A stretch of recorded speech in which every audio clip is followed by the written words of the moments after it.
Welcome back to North American LCS, everyone. Now, at the end of the spring split, Cloud9 was riding a huge wave of success. They defended the North American title. They were on the verge of taking the world stage at All-Star Paris. They were looking good. But the team was pulled back down to earth when, out of the blue, one of their own faced a health crisis. I was making plans with my friends and some of the TSM people, and we were just eating Korean barbecue together. So it was more or less a normal day, and then it just kind of happened. I felt kind of something like bounce around in my chest or something. It was like something really weird. I'm like, huh, that didn't feel like it. I got home, and then I'm like just walking around, and it became really hard to breathe. At that point in time, I knew something was wrong, so I was like, hey, Lemon, let's go to the ER because I need to. He had been feeling it all of the day, but this is the first time he mentioned it to me or anything like that. And we left for the ER around 1, I believe. Once we got there, they actually took him to a room for x-ray, and he actually threw up. I think because they took his blood earlier and the pain together kind of made him throw up. He gave me his phone. I was just like talking to people, telling them like the situation, keeping them up to date. I actually had a message from someone at Riot, and I was like, wait, like, why am I getting a message after midnight from somebody at Riot? And it's like, High's in the hospital, he's got severe chest pains, we don't know what's going on. I call High's number, obviously, and Lemon answers, and I start finding out it was a collapsed lung. I didn't know what that meant. I mean, I was terrified. For guys mostly that grow up skinny and tall, you get these little air bubbles on your lung. They're called air blebs technically, but they're more or less a little bubble. And they can basically pop at any time. So it could cause your lung to collapse. It's normally not life-threatening, especially for people that are young. They basically just kept checking on him and seeing if it was gonna be like all right, if all the air would kind of get out of the outside of his lung so the lung could reinflate. But a few days later, it was just not going, so they actually had to go and do like a full surgery. The first thing that went through my mind was like, well, this sucks. And then I started thinking about like, hey, with this condition, the pneumothorax, am I able to go to Paris? Their first thought is, these guys are competitors. They're like, oh my God, this guy can't go to All-Stars with us. What are we gonna do? And I'm like, don't worry about that right now. Like, let's get High healthy. I'm gonna take the first flight out in the morning. Let's get High through this, and then we'll pick up the pieces after. The procedure that they did, they basically cut open a little hole in my side of my chest over here. It was like with some kind of like needle thing or something. And they like just pushed all the way through my ribs. They're doing the work over here. I was more or less looking away. If I try to look over, there's like some stuff covering anyway. So I couldn't really see, but I could like kind of feel it. They took out most of them on my left lung, I think. They cut out like this much of my lung, I don't really know. I was nervous for him. I kind of wish that I could have just like stayed with High rather than go to France, but I kind of had obligations to go. After looking up some of the effects and exactly how painful this is, I was like blown away that he's able to keep his calm. I mean, he's a true leader. He never showed to the guys that, oh my God, I'm scared. Oh my God, I don't know how to deal with this. I'm in a ton of pain. He basically never complained. I'm definitely super excited to play against every team. I just get more tired easily, so I can't play as long every day. I might not be as good as normal, but I'm not gonna use that as an excuse. From the moment he got injured, he gave me the list of mids that he wanted to represent him. Throughout every single game, he was sending me messages, tell the guys this, they need to hear this. Let this guy, remind this guy he needs to do this. Even though he's halfway across the world, he was taking care of his team. Man, I gotta say, High is pretty freaking awesome. Just goes to show how close you get when you play with a team for this long. They're more like a Cloud9 family than the Cloud9 team. Yeah, they're living together, man. You heard Lemon say, I didn't even want to go to All-Star. Like, I wanted to sit there and like sit by his bedside as he got better. But hey, I mean, C9 still did pretty well. Well, guys, great to see High back in action with the team, and he's just about to take to the Rift, so we're going to see him in a couple minutes. So we're going to throw it over to Riv and Jat to take us into the game. Thank you very much, Freak. We are kicking off a day with LMQ versus Cloud9. And for LMQ, they're coming into this game off their first loss in LCS yesterday. Yeah, LMQ was really put on their heels yesterday by Dignitas, who won that game in 27 minutes. And LMQ seemed a few seconds late whenever they were responding to Dignitas' moves. It really showed kind of the rest of the league that this new Chinese powerhouse is not invincible. Right? And today, it's right back on the Rift against the longtime North American favorites. So this will really become LMQ's first big test to see how they respond to a loss against a great team. And as we saw a little bit ago, Cloud9 have been dealing with setbacks of their own, as they have struggled to reclaim their team synergy with High rejoining. Yeah, however, in their win against Curse yesterday, they looked to be well back on their way to form. The team was showing more decisive coordination as they methodically took objectives, and they even brought back some old picks. They did Kha'Zix in the mid lane and had positive results. So they may still have some work to do. They admit it themselves, but they do look to be fixing their early season problems. Well, let's see if these problems are all fixed up. Let's get right into the starting lineups. On the blue side, it's LMQ. Top lane is Ackerman, No Name in the jungle, Xiao in the mid lane, Vasily at AD carry, and more on support. And on the red side, of course, it is Cloud9. Falls in the top lane, Meteos in the jungle, High in mid, Sneaky on AD carry, and Lemon Nation on support.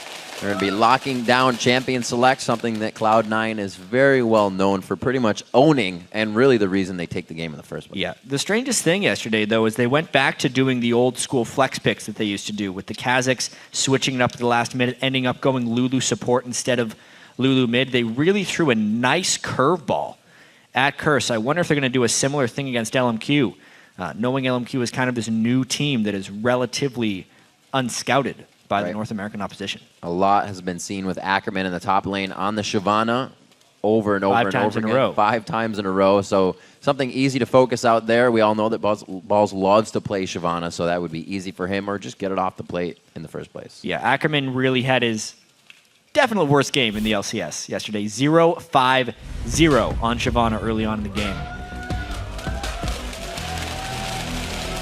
Well, this would be the time. We know Balls to be one of the most solid and consistent players in aggression and defense. We'll see if he can, at this point, take Ackerman down while he's kind of bandaged up after that loss. It's actually kind of a tricky difference in playstyle where Cloud9 will repetitively gank Balls and help him out again and again, whereas the LMQ style is very much to keep the other 4 people on the team sound and ready to go and make Ackerman fend for himself. Most of the time he can do it, and they've been getting away with it against the other LCS teams. They just couldn't get away with it yesterday against Dignitas. Ban's going through real fast. They do take the Shyvana. Lee Sin as well. And it looks like Ackerman does have his assassin, though, on the Blanc. He'll be able to make an impact this game from whatever he does, and possibly in the mid lane. We both know High to be aggressive, and Xiao no different. Well, with the Shyvana taken away, it means that Ackerman has to play a different champion. He had played Shyvana 5 games in a row. And the question will now become what he goes back to. Obviously, when Cloud9 locks in so quickly, they are allowing Lucian to go through to LMQ. But I imagine they're okay with that because Sneaky played a whole bunch of Twitch at All-Star. Yep. Also been playing a little bit of Corki, so definitely widening that champion pool for the LCS status and caliber of play. Lucian gets locked in.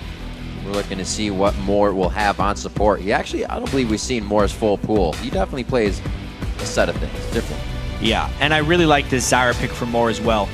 With the way that LMQ plays, which is so dive heavy, they just go in again and again. If they're not banning Zyra, they should pick her and keep her on their team because they struggled mightily against the Zyra yesterday in their game against Dignitas. Great job taking it away from Lemon Nation, who was quite the Zyra player himself. LMQ means they can dive a little bit more. They're happy about that. Always going forward is one of their goals. We'll see what Cloud9 answers with here. Already have a good team to fight with. That's where Cloud9, even if they lose the laning phase, can easily pull it back at a quick fight on an objective. Yeah. Or a 4-minute fight at Dragon. Or a 4-minute fight at Dragon. That was ridiculous. Taking their time with this one. I don't think they were expecting the Zyra pick right off the bat. It's a quick pivot to Nami. To me, that tells me they're going Twitch 100% as well. Nami is seeing a resurgence in competitive play. Got picked mightily in European LCS, has been picked in Korea for some time. Kind of like a more difficult Sona, but definitely good for the aggressive AD carries. I was going to say way back to their old ways of super dives, but it looks like they may just hover right now, seeing what they want. They may just take it. Nami, like you said, Kha'Zix picked up on the other side. High could and will be using that Kha'Zix in the mid lane as the AD carry to be picked up here. LMQ looking like a week 1 composition here if they bring in the Nunu. Yeah, it's a lot of big circles for ultimates if they go with this one. The Zyra ultimate, the Nunu ultimate. Interesting how Ackerman would actually pivot to Renekton when Jax seems to have such natural synergy with the Nunu, but they want a stronger early lane matchup, and they do get more control in their overall composition when they do Renekton. They're now very much about that 4-man control, and I'd probably expect to see Xiao split pushing a fair bit on with LeBlanc. And wow, Corky. Sneaky's been hovering on that Corky the past few days. Yeah, to pick that over Twitch is rather remarkable to me. Maybe they're just afraid to pick Twitch into the assassination potential of LeBlanc. Right. Even though we have seen some teams get away with it because Cloud9 has very little shielding on their team comp. There's the other part where just trying to figure out why they wouldn't go with Twitch. No, yeah, absolutely. They have a physical damage mid laner, a mainly physical damage top laner, Shyvana, and a Lee Sin jungle. That's and Twitch true. does actually more magic damage to champions than physical damage. So We'll it see, will though. diversify their damage a little bit in team fights and make it so LMQ can't just stack armor. Sneaky loves the Zerg Greaves. Like you said, it's a weird grab there. Yeah. The Twitch going all the way through. I'm thinking even LMQ might be scratching their head a little bit about this one. Yeah, unpicked or banned Twitch, especially with how good Vasili's been doing on it. But these are two teams where diving is an utmost priority, and I imagine they're thinking that they can't protect it. All right, the teams are moving from Champ Select to the Rift, so let's tabulate the votes over at LOL Esports to see who you think will win. That says 51%. Whoa. I was going to say 7. 51% calling this one for Cloud9, but don't worry, that can change. An incredibly close vote here. You can keep voting on Twitter as well by sending either the hashtag LMQWin or C9Win to the @LOL Esports Twitter account. Make sure to include that, and we'll be checking back to see how those Twitter votes are calling the game as well, because, man, especially with how Cloud9 looked yesterday, looking kind of like they're back on form, and LMQ hitting their first step of adversity, that's a lot of story in this game coming in with the 50-50 happening right there. I would personally think that Cloud9 would have a bigger chance here, knowing that LMQ is so new, but they have a nice team comp. We also have to look at the fact that the 80 carries going head-to-head. You see Sneaky versus Vasily. These two are a few of the top 80 carries in the league right now. And we'll have to see if Vasily really chooses to show his aggression that he's known for. Well, especially when Vasily came over to North America, in solo queue particularly, Vasily was just wrecking people by being 100% aggressive all the time. And then a lot of the LCS caliber mid lane or 80 carries and supports would learn how to counter his aggression fairly well. And Vasily has done a good job so far in the LCS regulating his own play and just being efficient instead of over-aggressive. The most kills by 80 carries. Obviously had a bad game yesterday, but coming into the week, he had 28 kills, which was 13 more kills than the next closest 80 carry, and he had been dominating. But once again, up against Sneaky, a team that would wait for him to get aggressive. And that lane would be good. C9 actually running Ignite on Lemon Nation coming in for this one on Nami. A little bit more aggression in that lane to Mora's Exhaust on Zyra for the zone control. CLMQ making their way towards the red in a very split Cloud9. Will be safe. That was close. Yeah, this is actually the same level 1 with one that LMQ did yesterday with one slight variation. They put a ward in their own red buff right there so that they could see Cloud9 moving in there. When LMQ did this yesterday, they got vision for themselves in the enemy red buff, but had no way of knowing where the other team was. And if we remember, Dignitas actually got a first blood onto No Name. This time, LMQ doesn't make the same mistake. They warded themselves so they know at least where the danger lies. The slow moves does not right now look like we're going to get the matchup in the bottom lane. And it is going to be Balls heading towards that area. So the 2v1s, at least to start, actually Balls heading into the jungle rather. So the 2v-nuns, I should say, to start this one off. Yeah. Farm heavy, roam heavy is generally what we're going to be seeing here. Sneaky and Lemon walking through the ward, and I wonder how much Ackerman's going to be a jungle friend with No Name as they share experience, and how much they're actually going to give to No Name, because yesterday we had a similar opening in this game. Actually, Meteo's getting harassed down by more of it. Wow. Just come back for it. Good play, though. LMQ always is trying to do something. Yeah. Got to give him that. I have to say as well, what I'm most interested in now that we have these 2v0 openings is comparing Ackerman's farm to Balls' farm when the lanes actually happen.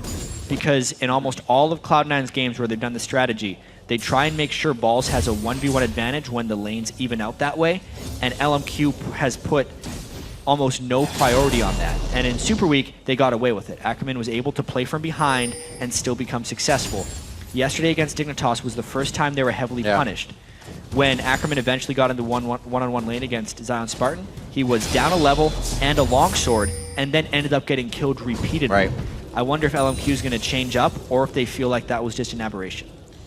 Well, being the top team, like we said, at the end of the week, you are headhunted. People are watching your games over and over, so they're going to be waiting for those little things. A little bit towards the dragon here. Plant LMQ. tank with the feast. It's a very easy for LMQ to take this early dragon. They don't lose out on hardly anything, so instead of deciding to roam and counter jungle, they decide to take a dragon. And because they're the blue side with this 2v0, this is their objective to take. That's great for Ackerman as well. Usually he's not involved in this. He's just soaking up jungle camps. So a nice bit of experience there. A nice gold lead to start off the game, just under 4 minutes. Vasily's going to get some help back in the bottom. We'll see how C9 moves off of this, though. Yeah, they look to just be sharing jungle continually. Cloud9 is very content, I suppose, with allowing LMQ to get that dragon. Surprised that when they went into LMQ's blue side of their jungle, they didn't leave any small minions up, so when LMQ rips back around to that side, there's going to be plenty left for them. Cloud9 actually does no denial, so overall this early game is absolutely falling on the sides of LMQ. See if Hai can play as aggressive as he wants. There's staple Xiao play, putting Hai down to half HP as he chugs through the potions. Like you said, that long sword start, keeping himself alive. I mean, he's went through his potions already. Xiao allowed complete freedom with this 1v1 because of the warding of LMQ. They're not afraid of the triple roam gank. And another ward to just spot out exactly where they are. Plus, no gets it. Yikes. Goes out the snowball. Very nicely done. And this time, chat, they aren't going to put Ackerman by himself. They do decide to switch up this situation. Yeah, they're keeping a support with him. That's actually something Curse has been doing a lot of. Good, yeah, good point. Especially in Quas laning. See if Balls can get ahead now. The Balls is doing a 1v1 against Vasily, and Ackerman's still grouping up, but Renekton is the control master in these early games. Let's see if LMQ tries to make anything aggressive happen. Very strong play. Kind of works with the support roaming around. More can fall behind in levels. It won't be detrimental to him. You'll still be able to zone out once you get 6. So as long as LMQ keeps all their ducks in a row, this will be good for them. They actually swept when they came through here, so Meteos has to bail out because he had no safety. Another buff steal by No Name. So the counter jungling coming in pretty heavy from LMQ. And most importantly, I feel like this 1v1 isolation in the mid lane is really allowing Xiao to take an early advantage over Hai, sending Hai back to shop and being up in that CS. We always said the Xiao, like the average 10, he's up at a certain point in time, and he's already starting that lead. Vasily on the balls, as he's at least trying to stay in experience range, but Vasily's not having any of that. He puts himself goal side of the minions. 6 minutes on the clock. We get Hai returning to lane, trying to build damage immediately. Goes for that pickaxe. Yeah, he rushed his Ravenous Hydra yesterday. And he actually evolved his Q first as the mid lane assassin, trying to get the isolation instead of the skin or the ultimate like many jungle Kazakhs do. He's got the lane in a good place at least. That blue still not respawning. Cloud9's little minion is still alive there. That could be different. Not that Hai is going to super duper need it, or Meteos, but still. Xiao and the team can definitely use that to their advantage with the wards going down on it. They have 2 deep wards in the bottom half of the jungle, so LMQ is already thinking ahead of the game. They got these lanes won in their mind. I find it really interesting as well that instead of equalizing the lanes, while Ackerman had a potential lead on Balls, they're both doing the 2v1s, and Balls actually getting pushed completely off the turret this time. Maybe even FB! First blood coming in from Ackerman as LMQ kind of just waltzes down the bottom lane. Ackerman teleported in for that one. So really putting a bit of a focus onto Balls, which is something very unlike the LMQ team. They do not generally help out Ackerman or try to stop the enemy top laner. They leave that to him. Bit of a change in strategy and a very substantial early game lead here on Cloud9. See what they can continue to do. No Name, making sure that he's staying in spots that really utilize helping each one of the lanes. Sneaky taking down the top turret. They'll get a little bit of gold back for that, but like you said, with LMQ's lead right now, the map pretty much theirs to control. Yeah. Blue buff going over here to Xiao. And with the Sightstone on Nunu, the vision control is going to be immense for LMQ. When you pick the Nunu jungle, especially if you're pairing it with a Renekton, your team composition is all about control. It's not so much that in a perfect world 5v5 team fight they would win, because they would probably lose if the teams just bash their heads into each other, but they should have so much vision control overall map speed and map presence, that fight never happens. Yep. And it's actually now a minigame of whether Cloud9 can find advantageous fights despite being outwarded and outpositioned on the map. Well, being outwarded on that blue buff, Meteos just cleared it 7 minutes on that, so we'll see it around 15. More. Gets a tri-brush ward. Yeah. Golf clap from the crowd. It's something that'll get you. Get you every time. Just a steady gold lead from LMQ. They're really not putting themselves into tight situations. Sneaky with some damage. And Xiao once again, the blue buff is there. This could be a kill, but he will not go in. Doesn't really know where Meteos is right now in the encounter. Still has his ignite as well, so Hai basically has to go immediately back. It's more about Xiao showing his power CS-wise than necessarily killing him. And he's doing exactly that. It's what he was able to do during LMQ's undefeated Super Week every game. Great poke coming in from Sneaky. Making sure to get an upper hand in the lane whenever he can. And it looks like they are going to get pushed back off of this one. Coming on the left side. If No Name can get a Blood Boil in, he may be there in time. But it is not enough. LMQ just getting pressure on the lane. No Name going to clear out some wards. Yeah, tons of pinks. Very early sweepers. As LMQ continues to try and press in on this, you can really see how 1v1 LeBlanc is destroying Hai's Kha'Zix. And the speed of games always increases when you see the wards coming out. We've seen it with Dignitas recent games. LMQ back to 2 sight stones very early. Going in, Xiao toying with Hai right now, but not really afraid of anything on the outside. They have the map controlled. It's generally a matchup that LeBlanc has a pretty big edge in, so it's a great job by Xiao. Looks like he's going to be around 90 CS at 10 versus 60 on Hai, which is actually 10 higher than his average was. Hai jumps in, but that's the bait. Super good play coming in from LMQ. They feed him right into that one. Xiao picking up a nice kill to level for himself as well. And Dragon coming up. That was really just a frustration jump by Hai. He was trying to slingshot his way back in the lane, knowing he had already lost early. Thought he could burst with the Tiamat. Was not to be. And this is complete control by LMQ. This is the polar opposite of what happened against Dignitas yesterday.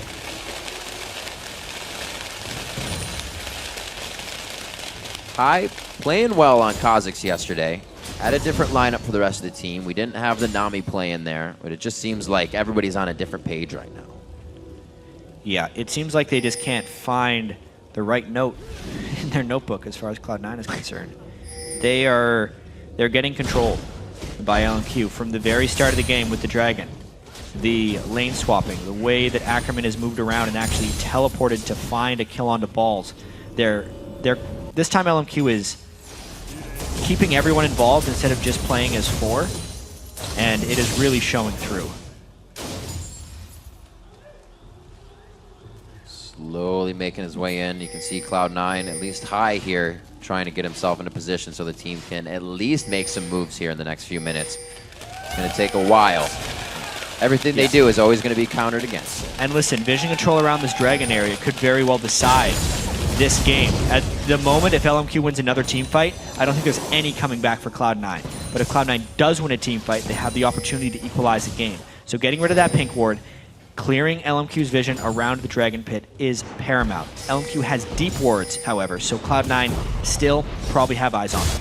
Yep. Teleport is up for balls. Xiao taking a bit of damage there from Hai. Trying to keep himself composed as well. Can't go too far without the team in these ganks. Looks like they're forced to go back.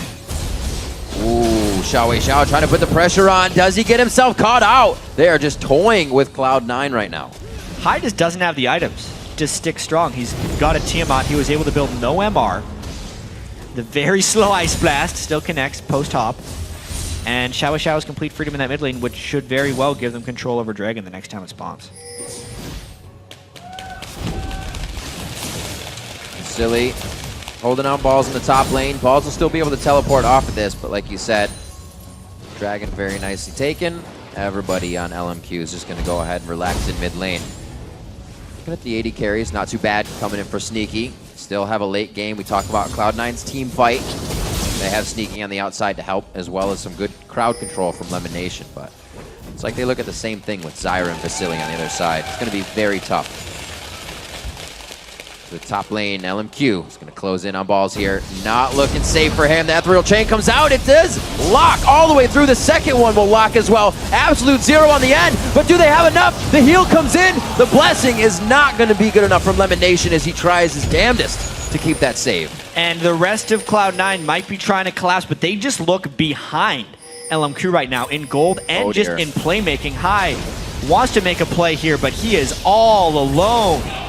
He got Locked it out, does find it. Very nicely done by him. He's got turret still. This could be Cloud9 coming back. Meteos on the outside. No name's very low, but he can still offer utility to the team. Yeah, and remember, there's a sneaky pushing down that bottom lane. How much farm can he get before LMQ falls back? So far, it is just that 1-for-1 trade. This is LMQ's first semi-stutter step here. They didn't get everything they wanted out of it, and now they're backing off with a bit of a loss. Still in the lead on gold. They have room to make a few errors. Because honestly, LMQ had been playing pretty much flawlessly up until that point, where they overdove a little bit and allowed High a kill to maybe get himself back in the game.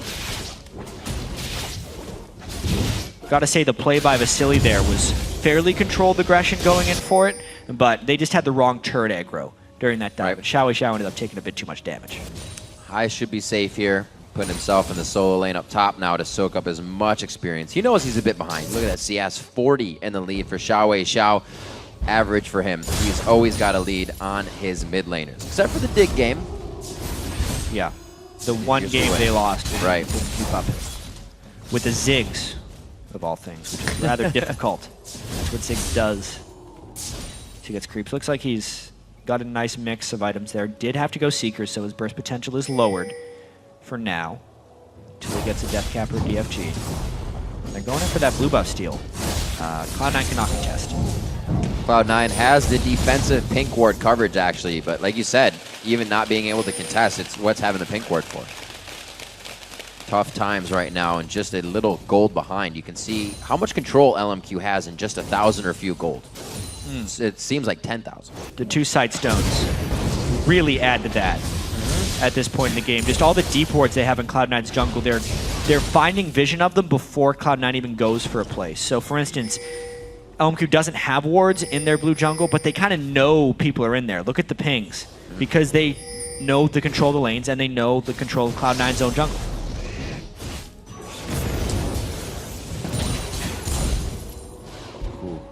Cloud9 definitely respecting the play right now of LMQ, and I guess they have to, if you think about it. Both of these teams are kind of born from the challenger scene, coming in to really highlight their caliber of play in the LCS. Yeah, this is a huge measuring stick game for LMQ, because Cloud9 is a team that followed a very similar path, as you said. Dominating the challenger scene, starting their LCS careers with an undefeated Super Week, and then where do you go from there? LMQ had a slight misstep, and they look to be recovering fantastically. Cloud9 wants to remain the only sheriff in town. No, he wants to be a new one. Well, they're doing a darn good job of it. Coming in, working very strong in the solo lanes, makes LMQ a formidable opponent in every game.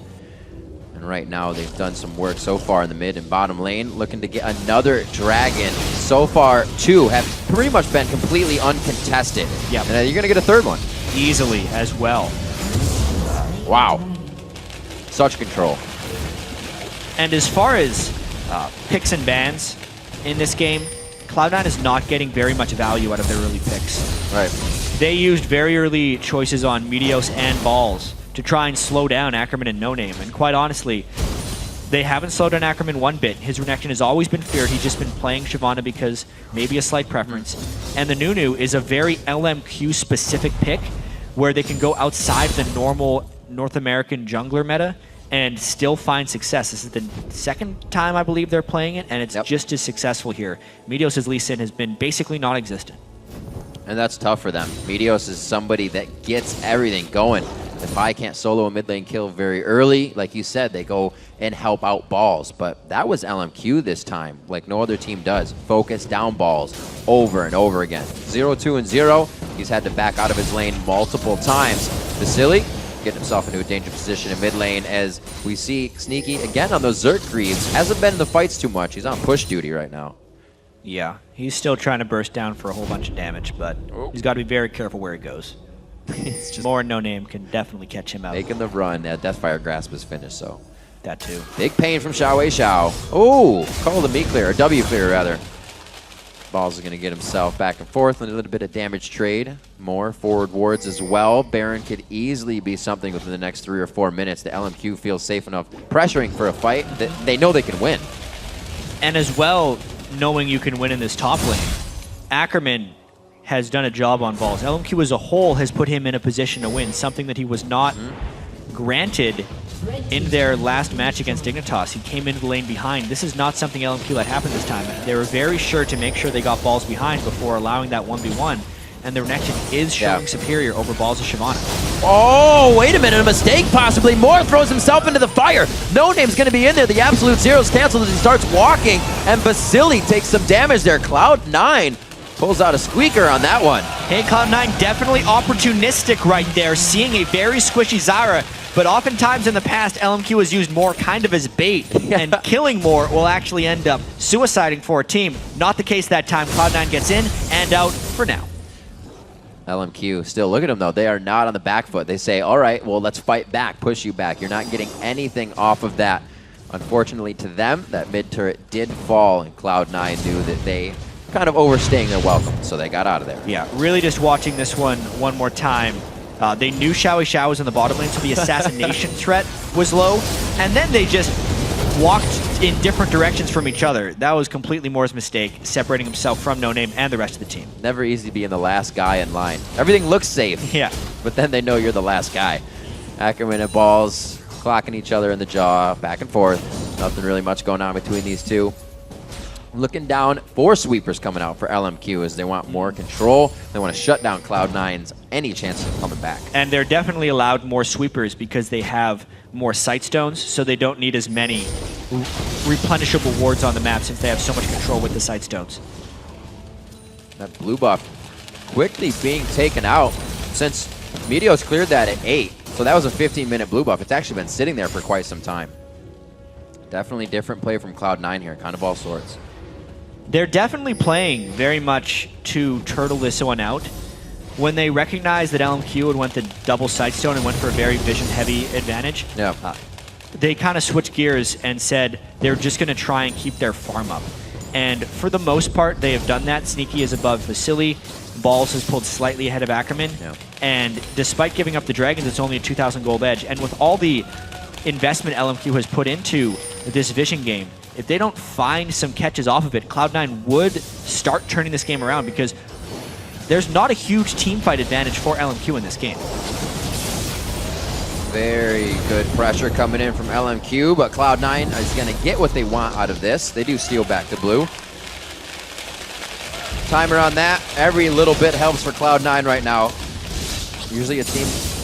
Yeah, but Cloud9, Cloud9 can't do this for long because of this guy. Xiao is the solo laner, and Cloud9 doesn't really have someone who can adequately deal with him.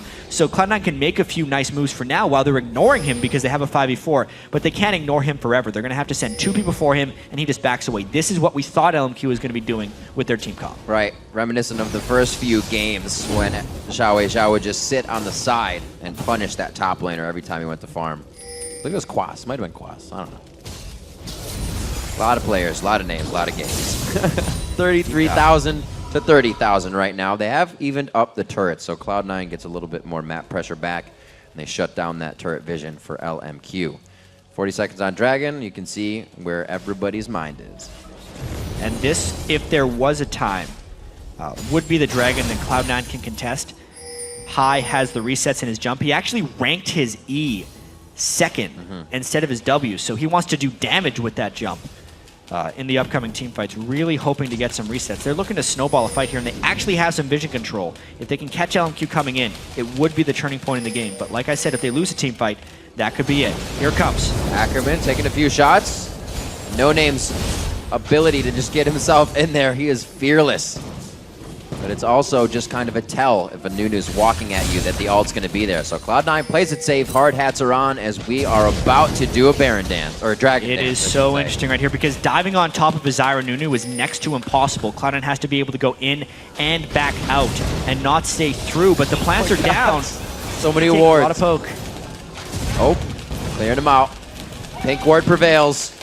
And LMQ gains mid-brush. Who can poke each other more is a big question here. A lot of Corky missiles coming in, more already at half health, and High is hoping to flank around the back, which is making this push-pull effect for LMQ. If LMQ fully commits, they expose themselves for Kha'Zix. If they keep doing this dance, they might get outpoked by the Corky missiles, or they're waiting for a catch from Zyra. Moore is dead immediately if High can find him. Cloud9 getting choked into a spot. High is on the other side. This is going to be a Cloud9 win. The Summoner heal comes out from LMQ, but I don't think it's going to be enough. Bleeding out into the river. Cloud9 tries to recuperate on this one. Now reassessing the fight. They have everything they need. Meteos goes in with the Q. He gets the Summoner heal coming in from Sneaky, and it looks like LMQ actually disengages handily. Cloud9 could not quite get the resets, and one falls from both sides, but they do force most of LMQ back. They're actually thinking about staying and trying to get a pick here. Teleport coming in from Ackerman. Oh my gosh, Ackerman may cancel. No, he doesn't. Home guard's on the run. The slice. Oh, he jumps. He doesn't get the dice. What timing coming in from High. But there is huge damage. The distortion in from a Xiao. Moore is still there. He says, let's go, Ackerman. But Sneaky brings him down. Lemon Nation. Oh my gosh. Very good play coming out of everybody. Lemon coming out of the base. That was somebody else. Yeah, lost. It was absolute chaos, Rib. In all of it, the support of LMQ, Moore picked up a double kill, and Sneaky picks up a double of his own. Let's go back to the very start of this fight, and it was a great turn, Shyvana plus the tidal wave, but the zone control of LMQ was actually lost because the diving of High and Meteos got in behind the Venn diagram of Nunu and Zyra ultimates, which meant the chase could be on. But LMQ, with the gold lead, was able to survive just long enough. That could have easily been a disaster and a 4-for-1 for Cloud9, but it was not. Then, the fight continues. Teleport comes in from Ackerman, and it looked like it could be worse. Luckily for Cloud9, Xiao was low on mana, so all he could do was that W. Oh my god. Then he was clean out of mana. They didn't finish him off. Moore lands a great plant kill there. But once that happened, since they had stuck around and chased and Ackerman was the only one at full health, the after effects of the first fight still held true, and they could get a double kill back onto Sneaky. So all things considered, Rib, craziest fight. I'd say Cloud9's back in the game. Very much so. Everything's been done. 2,000 gold down, but Cloud9 is finding the ins and outs necessary to keep themselves alive and really are going to put themselves on the doorstep of LMQ. They have to reconsider these fights a little bit. I figured Xiao coming in with these Zanyas would able to be kind of a playmaker and really set Cloud9 off in the fight, but well executed. Yes, they do. A lot of damage to Meteos. There comes the hit coming in. The tidal wave goes through the team. That's going to be more going down. The crowd control is now out. Can they keep going? And they managed to pull that off without Balls having to burn his teleport. A very bold move by Meteos. He's going heavily into tank on Lee Sin because he knows he needs to fly into some very dangerous territory to pull off plays. But that's the second time Moore has actually been caught out and cost his team a kill. All right, Cloud9 cleaning up at the turrets. Looks like High is going to do what he can. This is a scary situation. You can see Xiao already on blue elixir, and the game's kind of at mid-game, so he's throwing as much money as he can into the fights. I mean, what team have we ever seen kind of lose dragon positioning and a fight and then teleport back in? LMQ just keep going into the fire. They definitely pile on to objectives when they feel like they're in danger. Yeah. And even in their game against Dignitas, once they fell behind, they just kept trying to come back at them. This is kind of one of those games as well where if LMQ does fall behind, it's going to be incredibly difficult for them to come back. They had such a nice early lead, but Cloud9 is really clawing their way back here, specifically Sneaky's Corky, who will have a huge amount of power right now with the Trinity Force and that Bloodthirster. If Xiao can't get onto Sneaky, I feel like Cloud9 actually wins a lot of these fights. Yep. You heard Vasily earlier today in the intro video. If we can beat Cloud9, it will be a huge step in the strength of our team, and we'll really solidify it. But right now, Cloud9 showing that being behind against LMQ and now to beat them, something's nobody has done yet. No. And with 281 CS on Xiao, they're trying to make sure this doesn't happen. Ooh. Tries his best to get onto Sneaky, but he used most of his damage just to get in range of the chain. Gotta be careful in this fight. Very low mana for Lemon Nation. He throws out the ult immediately. They want to dictate it because they know the conditions they're under. It looks like LMQ is not going to like those conditions. They back right off. Not a clean initiation for Cloud9 right there. The tidal wave missed, and High flashed out after leaping. It wasn't coordinated with Balls' Shyvana ult either. So LMQ actually wants to stick around here, I thought, because so much was burned by Cloud9, but they're actually just going to back away. Said, all right, you don't want us to take the turret. We'll back off. There's some money to be spent. You used all your skills. We will go away now. We got Sunfire Cape and a little bit of magic resistance being mitigated over on the side of Balls, but Ackerman has that Banshee's Veil already created on the Sunfire Cape. He's been having a good game for himself. He's actually surpassed Balls again in CS, so those two kind of going back and forth in a little lane fighting throughout the game. Xiao and Hai. Still a matchup to be watched. I know. I don't think we really got much out of this one for those two. Yeah, the main thing is Hai got pretty obliterated in lane. Yeah. But the rest of his team is carrying him through right here. They lost control of the mid lane, and it's really just the stalling of Cloud9 that's letting Hai back in this one. Sneaky, creeping around, trying to keep his CS up. He's actually passed out by Facili on that as well. He's actually getting out itemed right now, but he's sitting on 1,600 gold. It's probably wanting to go back for his last Whisper. He doesn't quite have the funding yet to do so. 400 gold ahead of Vasily, as you can see. And it's really that big mid lane discrepancy is what's holding a lot of this. Yeah. Obviously, Nunu has gone more supportive, hasn't farmed nearly as much as Meteos. One thing about Meteos as far as jungle Lee Sin goes, he has farmed much more than you typically would see a Lee Sin farm.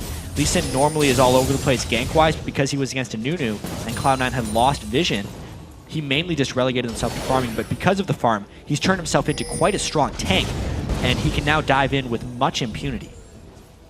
Setting themselves up, everybody timing that dragon as it's about to spawn. A very nice wave in the top lane as well. Balls not having teleport. So it looks like they're all here for the party. Pink ward goes down. No Name is going to be in the bush to see that. Try for the Aqua Prison. Really awkward timing by LMQ. They backed Xiao, but it wasn't in vision control, so Cloud9 should actually think he's waiting. But they start the dragon regardless, and Xiao is not in range. How is LMQ going to posture and fake like they have someone there? Here comes the flank! Balls are on the outside! Oh my god, Moore goes down instantly! Balls can take great amount of damage. Vasily and Xiao giving him what for, and he's still alive. Good hits coming in. Meteos gets himself in with the Lee Syndrome on the Q. That's a nice absolute zero positioning, but nobody was able to walk into it on the side of Cloud9. Vasily goes down. Cloud9 is taking back over in this game. 2 kills, and it was all about the positioning of that fight, Riv. They got the turn. Xiao was not there, and Cloud9 just went in at the right moment. This dragon will actually give them the gold lead. Taking one more look at this one. You can see Xiao actually used his distortion just to get in range, and the battle lines of LMQ were destroyed. Moore got killed before he could use his ultimate, and therefore Cloud9 could just continue diving. We also mentioned Meteos' tanky build. He could go into that fight basically 1v3 just to keep LMQ interested because he had no fear of dying. Big time fight for Cloud9. Great play. Cloud9 playing the cards right. Very nicely done. Mid turret going to be hit up here. LMQ, they lose a fight. Where are they? They're at your turrets. They are never going to give up. They try to get as much damage on it as they can. Only a little bit, but enough as Xiao even trying for the bag of chips on the side. Great play so far. Coming in from Cloud9 to hold steady. Hai's definitely back in action with keeping the team organized in tight situations. Yeah, and as a team, Cloud9 is really pulling their strategy together in team fights, and it's showing them edges. Here's what they're doing. You look at LMQ's team, and you try and analyze where their damage is actually coming from. They have a huge amount of burst from Xiao. Nunu, mainly magic damage, very little damage though. Ackerman is basically a tank. Zyra can become a secondary form of AP carry damage, and they recognize that, and they're ignoring Vasily itemization-wise. Everyone's building magic resistance, and they're heavily diving Vasily with Hai, Meteos, and Balls. If they can take Vasily out of fights, they only have to worry about the magic damage, which they're itemizing for, and then trying to win that way. So it's a very nice team fight strategy by Cloud9. Watch to see where they focus, and their itemization is superb. Looks like Cloud9 now making moves of their own. It's not just posturing around Dragon for LMQ to come. Cloud9 is now staying there inside and trying to force LMQ into this. Sneaky's going to be going mid lane. Double buff to keep him extra safe, along with a Valkyrie. Uh-oh, Balls A 3v2 situation. Balls gets out. Flank though. Whoa, High coming in from the side. Almost takes down Xiao, and it looks like C9 may be able to collapse here. It's Sneaky just a little ways off. Xiao still alive at the end of the fight. Ackerman doing what he can. He is a brick wall right now.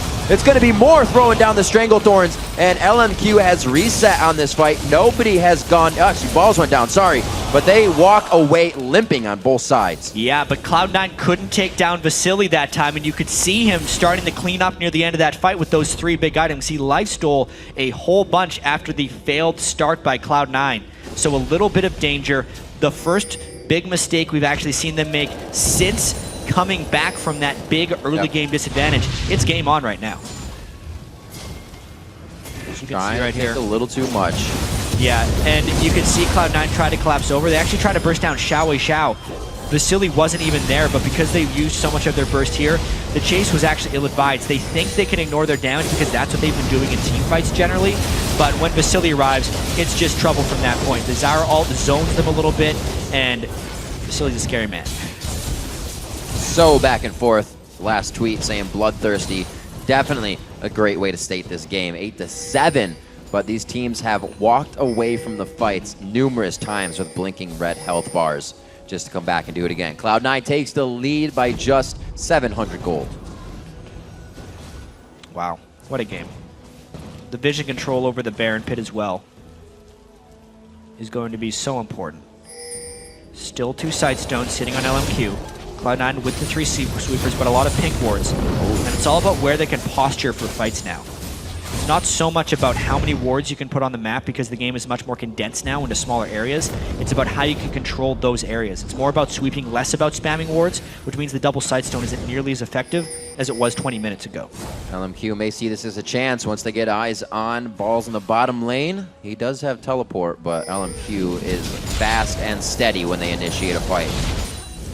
He's going to get this turret, so wow, Cloud9 pick up a bit of map pressure onto this with Baron being up. This is an awesome grab. Yeah, and this is about that control of the spot. Cloud9 able to clear pink wards in the Baron area without risking getting initiated upon. Look at what LMQ sees right now. It's very sparse vision. They do know that High is off in the top lane, so they can kind of check things, but they got to be very scared that a tidal wave doesn't catch them out of the fog of war. Sneaky though gets hit up. Wow, they were all for going head-to-head on that one. Very close. Vasily's damage coming out on top with a few minions in the way. Sneaky couldn't connect every bomb, so we'll have to watch his positioning in these fights. High now to the top lane as well. These guys are keeping split pushing in love, right? Or they're loving split pushing, I should say. High is trying to use the split push as a way to really farm up. He evolved his W. I'm actually very surprised he didn't evolve his ultimate against LeBlanc Burst, so he doesn't get that extra bits of damage reduction that he would want from his ultimate. Medios, quick clear on Baron wards. They need to keep this very, very controlled. We've seen what Xiao can do at a Baron attempt, coming up with triple kills. Yasuo or LeBlanc can get those same results. Yeah, this game got a whole bunch more tense as soon as Cloud9 had that one misstep. They should still hold an edge in a 5v5 team fight, but they're doing a lot of split pushing now. Mainly to, I believe, just get control of the Baron area and continue to deny LMQ vision. They're trying to keep them running between spots. Looks like this Dragon may be at the point of being worth the most. Big pickup here for Cloud9 still. Everybody's still quite early. We don't see 6 items in the game yet, or even a lot of 3 or 4 items. 36 minutes in. Not a very bloody game considering the amount of movement. It's because Cloud9 did a very good job stalling. And then LMQ actually did a good job abandoning fights when they started losing them, and they've never actually let Kha'Zix get those resets. That's true. Something LMQ has always been good at, even if you don't have a Zyra or a Nunu to separate, as they disengage. They know how to spread, and they know how to get away. I believe once they played against Complexity in the Mel fight, they would never let an unstoppable force hit, ever. Yeah. And these are 2 of the teams with the best team fight coordination as well. Yeah. Very standard rosters. LMQ stuck together all through the Challenger scene. They've been together for half a year. Cloud9 much longer. They're like a family as well. Almost not even vocal communication team fights. They just know where each other are going. see Sneaky here on the front line, giving that blue buff over and over so he can keep spitting out bombs. Corky pickup for him has been working quite well, and nobody's really had the mind to take it away from him. 5-0-2 right now for the team. Let's see what they can do with the next turret. If it gets to hyper late game, Corky's going to fall off scaling-wise a little bit, but at this moment, he is an absolute monster. 3 ranks into his missiles those right turrets. now. A huge amount of poke coming out. That's another reason High evolved his W. More poke damage in Siege to kind of bait LMQ into initiating. They may have this one coming up. Already prepped to go down. Wow, Cloud9. They turn the page and they start going textbook. Yeah, no mana left on High, though, which actually tells LMQ they can get a little bit aggressive right here. A little bit. That probably means they're going to try to go all-out fight. Yeah, that's a little bit of LMQ aggression. Let's see what they can do. Find it. So the back, wow, just on the outside. LMQ not seeing. And we're going to see what they can do now. Like we said, their vision's a little scarce. No Name throwing down a ward. They'll be able to pick up a pink here. And this is like, I think the first time in 5 or so minutes they've actually been on this side of the map. Cloud9 had a great run just now. I mean, it's resource management. They knew High was going back to base, and they know they have temporary vision control. They were trying to sneak this. I wonder if they go. They do have Nunu for the secure. Cloud9 has to die right now. He used the Q already. Meteos flashes in. Where's the smite going to go? Baron down to 700. It's actually hit up by Ackerman. Going down, and they're going to keep going under the fight. Ackerman is right in the middle. Dominus is shredding HP bars along with the Call of the Meek, and they are still going. Sneaky on the outside. Him and Vasily now in a 1v1 with a bit of help. It's going to be Vasily, but then he's focused in by Cloud9. High tries to jump. The Ethereal Chain takes him down. Balls is running scared, and it looks like we will have Lemon Nation going to the top side as well. LMQ gets Baron. What a call by LMQ right there to just go for the Baron, despite being pushed around for the past 15 minutes, knowing High was back and knowing they had the potential for a new secure. Even though he wasn't even the one to get the Baron, knowing that they could burst down the damage that quickly and force Cloud9 to dive into Azira and have LMQ control the positioning of that fight. They get the Baron, only lose one person, and just look at that. Nunu started his ultimate before the dive. They weren't even going for the Baron. They were just daring Cloud9 to dive in, which meant the initiation was sloppy. The Zyra ultimate catches everyone on Cloud9, and the push continues down mid. Vasily, he's dead, but he bought an Infinity Edge. That's huge for him after that fight. Once he gets back in, he's going to be zeroing people out. He is mounds ahead of the damage this Sneak is going to get. Like you said, going to be falling off soon. And the second that LMQ gets back on the side of Cloud9's base, they start taking over again. Yeah. They had a chance to breathe. What a fantastic move. I really can't say enough. And now Vasily, with that Infinity Edge and the Nunu Blood Boil, becomes the prominent carry for LMQ. He's also built a Alacrity boost to try and keep his distance. These fights are really going to be kind of classic Season 2 fights in the sense where it's the 80 carry versus the world. Cloud9's going to try to put so much into diving onto him, whether High, Meteos, and Balls can get to him, and whether Nunu and Zyra can protect him. That's exactly the team you want if you're trying to protect your team from being dived upon. 41 minutes on the clock. Exactly the same gold amongst these teams. 64,000 as it hits the mark. 5 to 6 in turrets. Cannot get any closer between two teams that are clawing their way to the top spot in the North American LCS. This is only the start of the split. Yeah. This is going to be a crazy split with and the you can results really we've had. see Cloud9's items as well. They built 3 Rand wins. They're no longer trying to ignore Vasily because they know that they can't necessarily kill him right away. Open inhibitor, still people with Baron on LMQ. They're going for this one. Let's see if Cloud9 tries to flank from behind because Lee Sin is right there. Balls isn't there for the fight, so this is Cloud9 accepting that inhibitor has to go down. Can they keep LMQ from backing in this situation? Do they have enough power? Balls trying to trade inhibitors right now. He never teleported back up. It's a very dangerous game for Cloud9 to play, though, trying to interrupt recalls. Not enough wards in the jungle. Well, Ackerman's going to be found. That's one. That would definitely give Balls a problem if he were able to meet it. You can see the turret down to 75% health. He's trying to get some twin bites on it. I think he's going to be able to take it down before they get back, but he could die here. LMQ is running at him with Nunu and LeBlanc instead of doing the recall game. Balls, he can finish the turret, but it's probably going to cost him his life. And let's see how he moves out of this one. The rest of the team is coming down mid, so depending on what they use here, he goes down quite quick on that one. Cloud9 is going to be forced to back. Vasily, a nice little dash calling in. Trying to pull off some fancy moves. It's a turret for a death. Yep. That is a 55-second death timer. Dragging up in 26 seconds. Not a terrible move for Cloud9. It does give one more kill to the ever-present assassin Xiao's LeBlanc. Now it starts to get scarier on the other side of scaling. Like you said, Moore at that point can start to become a caster himself. The Void Staff that Leandri's finished, it's going to start hurting. Void Staff as well coming in for Xiao. It's going to be very painful to come into these fights for Cloud9. Using that poke to stay alive right now. Yeah, so LMQ right here. Knowing that Balls is dead, going for it. Amazing that Cloud9's actually going for the Dragon here when their base is in danger.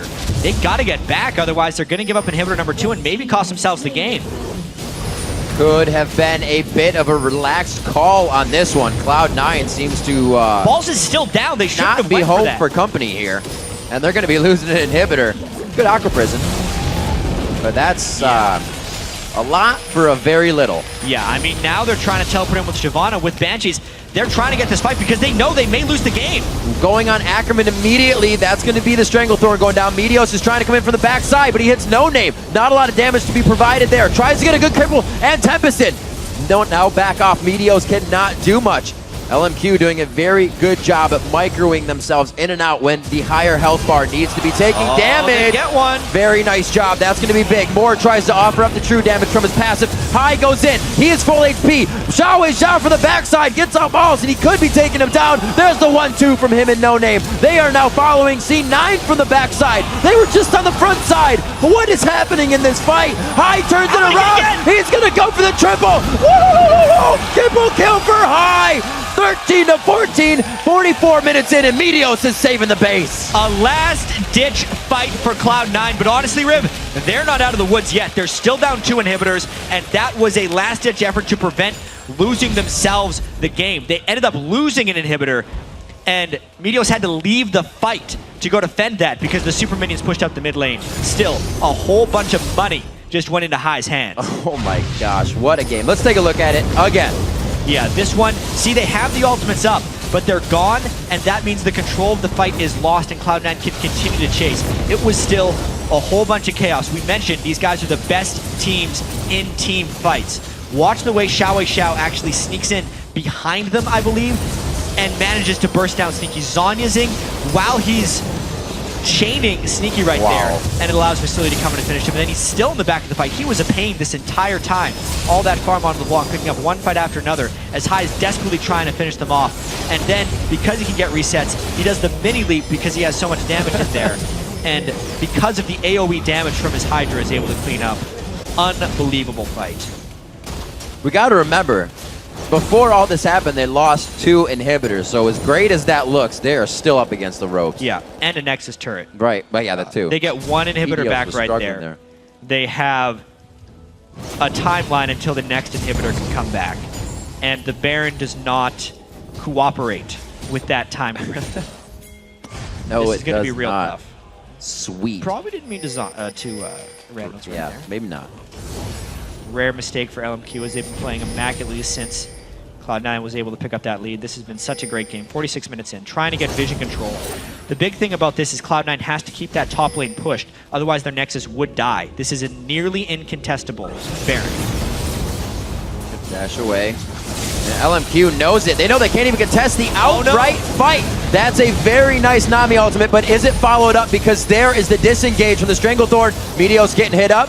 Good HP bars on both sides. Still looks like a strong fight. Ackerman, he is going for broke on this one. Ball's getting very hurt. Vasily's low. Wait a minute. It's going to be High coming in. He's going to get the rock down to the Guardian Angel of Vasily. Meteos on the back line. A few more shots for him can solidify a kill, and kill secured. Double kill for High. He's going big again. Shots coming in from Sneaky onto No Name, and Cloud9 may have just turned this one around. It's just Xiao open, but there are super minions coming on Cloud9, and they're not sending someone back. Those super minions might end the game unless the inhibitor respawn in the time frame. They're going for the open inhibitor. Meteos goes back. What a fight from Cloud9. They got that fresh spawn of minions. Like you said, Meteos back. It will be safe. Minions coming out every 30 seconds, so he's good to go. But they're these minions behind Cloud9 right now, only Xiao. No casualties in that fight. They're trying to push this one down. High just zoning him out with a ton of damage. 47 minutes in, Cloud9 breathing safe while still losing 2 inhibitors to come back and take down LMQ in the game.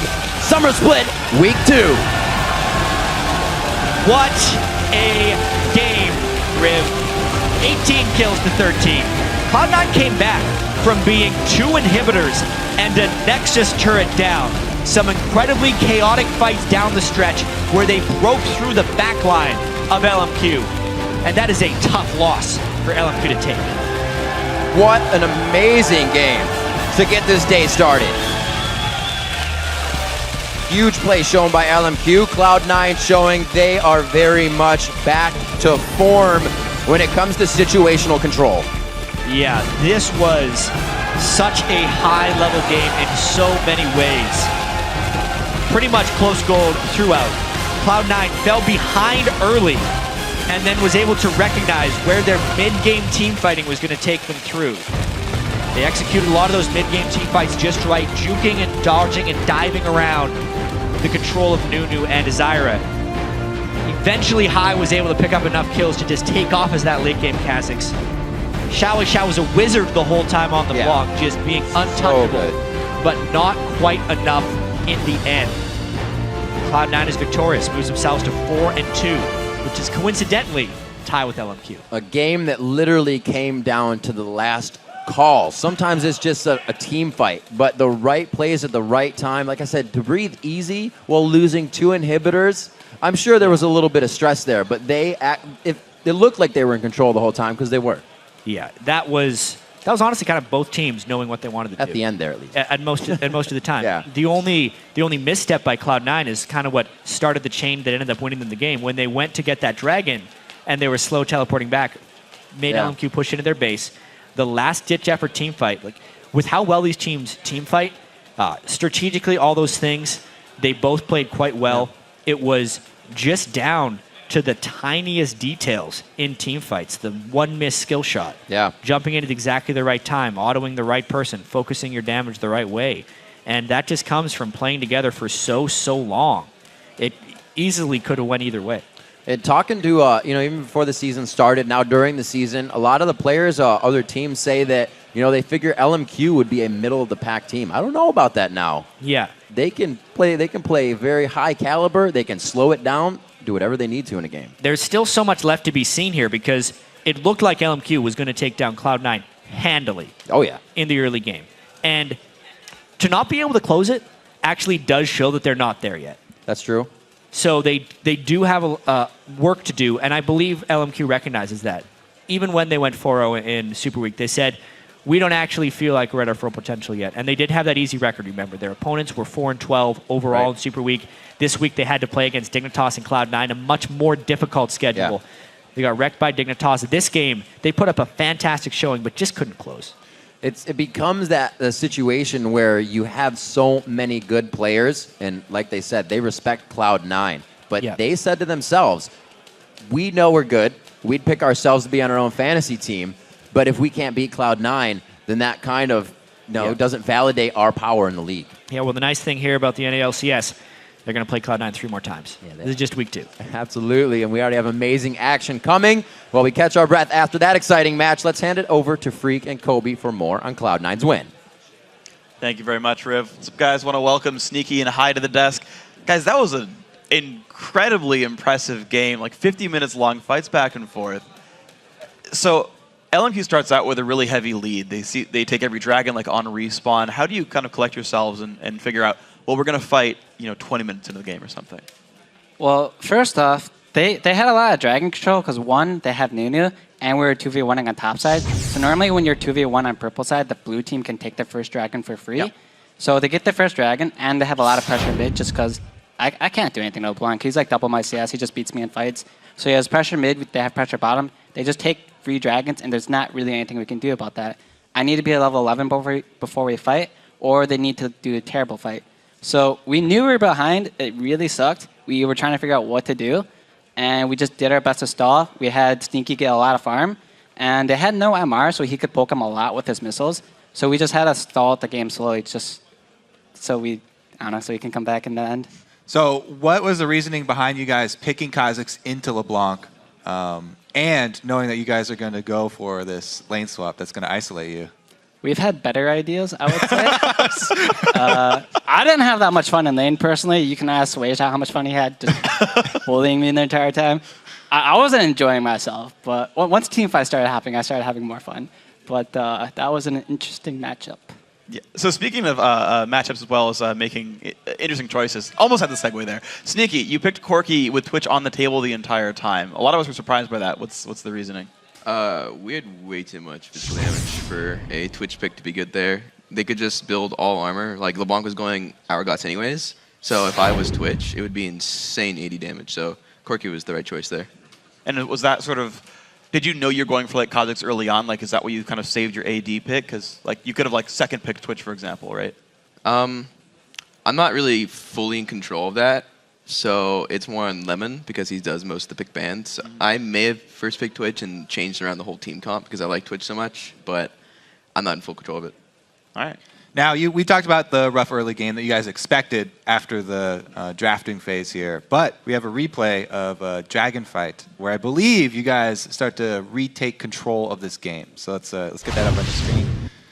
All right, so this is a Dragon fight where you guys are actually starting it out this time. Right. I think Balls said he wanted to go flank around, so I think right now he's in their jungle, I believe. Yeah, right. So he's like flanking their backline, and at the same time that's happening, their front line dives in. We basically kill Zyra every fight at the beginning just because she's so squishy. I'm telling Balls not to dive, to not kill himself right now because we can't get there to back him up. So we're just focusing the front line, and when we can start backing up, then we go in. And I don't remember who we all kill here, if anyone. We killed Vasily. Oh yeah.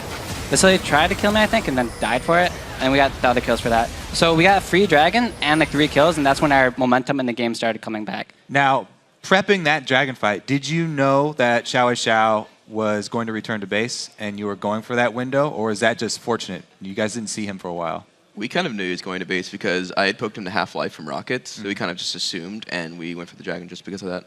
Well, speaking of your play as well, like I think more this game than any other one, I saw you diving in, like in the middle of fights, like past Renekton and chase kills down. What makes you think like, I'm going to dive past the front line and get this kill and get away with it? It's mainly because they're super low, and I can actually finish them off, and Renekton's so tanky that it's not really worth my time to just try and knock him down rather than finishing up the kill in the back lane. Yeah. You just decide, yeah, I can deal with it. It's very important to get me the reset in the fight. And if Sneaky dies for it, but he gives me a reset so I can kill everyone else, like at that top fight, then that's worth it. So if I can get that reset and jump onto other people, then likely the team fight will go well for us. Yeah, a lot of the times, Sneaky would be looking to go aggressive versus Vasily and use everything. How do you guys actually keep your composure and actually calculate those trades? Because some of the times, trade was not going to go in your favor. Most of the times, I think in Corki versus Lucian, I think Corki comes out on top, just throwing all your abilities at each other, just because he has to get like a max range ulti to be able to actually beat you. So almost every time I went in, I knew I would come out on top. It was actually so we have another replay actually. Talk about fights a whole lot. It's the Baron fight.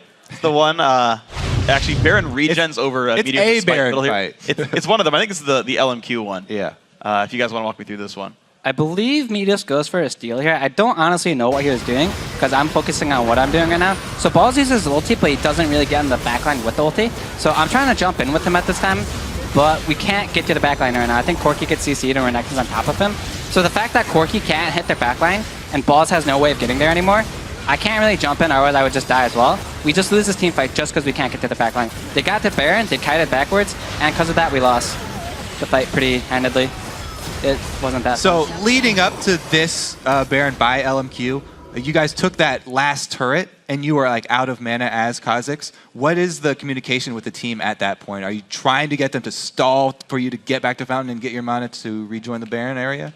A big reason why we lost that fight as well, I think we were too greedy. So we got the mid inner turret, right? Yeah. We went to take the top inner turret too, but that took too much of our time and we lost Baron control with that. I think 3 of us had 2,000, 3,000 gold in our pockets. So not only did we not use our money that we had, that they punished us for that. We stood around too long, took the turret, and they knew we had a heal, so they're like, hey, let's just do Baron. They can't all be here. And then they forced a good fight off of our greed, so.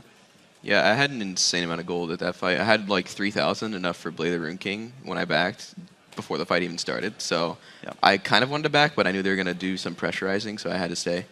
I actually have a question for you on the Rune King build because I've seen a lot of AD carries recently go like Bloodthirster, Triforce, Last Whisper, and then add a Rune King on top instead of Infinity Edge. Like, what's up with that build? It's weird to me. I think Infinity Edge after Trinity Force is really bad just because you have no crit on Trinity Force. It's the same as its Zeal. So going Blade the Rune King increases your DPS and your survivability like 2 times more than Infinity Edge. Okay. Did it have anything to do with double tanks, or would you just usually get Blade of the Ruined King regardless? I would get Blade of the Ruined King regardless. You can dual 80s easier, you can run away, you can catch up. It's so much more versatile than Infinity Edge. Okay. Interesting to talk about that one. Yeah. We have one more replay, I believe. Yeah, sorry, I didn't even hear that. Yeah, we have one more replay. I was like, hopefully Kobe heard what that was. So we have one more replay. This is the miraculous comeback in the top lane after they've taken like 2 inhibs down. We want to pull that replay up as well. So this is basically like the fight that gets you guys back in the game. Okay, so we traded a dragon for an inhibitor, which I wouldn't really recommend. But at this point in time, we really want to fight. So Balls just basically goes in. We're focusing the front right now, and this fight is extremely chaotic. We can't run it through because of Nuno at the moment, and we're basically just hitting the front line. And Renekton is extremely tanky. He's not dying. So we're slowly going in. I'm trying to flank around on the side, and I think Sneaky is just like fighting them all. And maybe they kill themselves to kill Sneaky pretty soon. But we want to go in like really badly. And at the same time, our base is dying, so we have to send one person back. I think Meteor's backs maybe, I don't really know. But just a team fight in general, they just keep running backwards and it's hard for us to catch up. And High's call here was, I need to kill or we lose this fight. Yeah, so Lemon thankfully kills Vasily, and that lets me kill everyone else. If Vasily didn't die there, we probably would have lost that fight. So thank God for Lemon. Now, did Meteos make the call to go back and defend base by himself, or did someone? That was him. He was paying attention to the base the entire game. He's like, all right, I'm coming back, saving the base, and I'm like, all right, we're going fighting then. So it's pretty handy to have someone like him like help out Shotgun because I wasn't paying attention to the base right there. I was trying to like win the fight. That's a good way to save the game. So speaking of Meteos, actually, one thing I was tracking throughout the game was how the junglers were progressing. So a couple of random facts. Around mid-game, after their 3rd dragon, Meteos and No Name had the same amount of gold, because even though he took in 3 dragons, Meteos was farming. And then a later point in the game, Meteos had 574 gold from Lizard Elder from conservation, and Nunu had 40. He had killed 1 camp since getting his Ancient Golem, and so that gold lead was actually pretty massive between those 2 roles. Watching that Nunu kind of control the jungle against you guys, set up all these fights, like, do you like that style of champion and that style of play? Is there something that you would change if you brought that into Cloud9? Well, personally, I think Nunu is one of the most annoying champions to deal with because his sole goal is to be annoying. He doesn't kill you. He doesn't like do anything but annoy you. He throws snowballs, and that's all he does. So I personally don't like the champion. It's really annoying to play versus, but it's like a support jungler, and it's all right. But as you saw there, it got super weak. It had no money, and Lee Sin was just infinitely stronger than Nunu, even though he had early game pressure, and that's what Nunu does. It's just, what does he do after that other than throw snowballs, I guess? Well, congratulations on your win. For our last question, you guys have talked a lot about how you are coming back as a team. Do you still feel like, even after this win as well, there's still a lot of room to gain to get back to where you were? Or are you pretty much back to old Cloud9?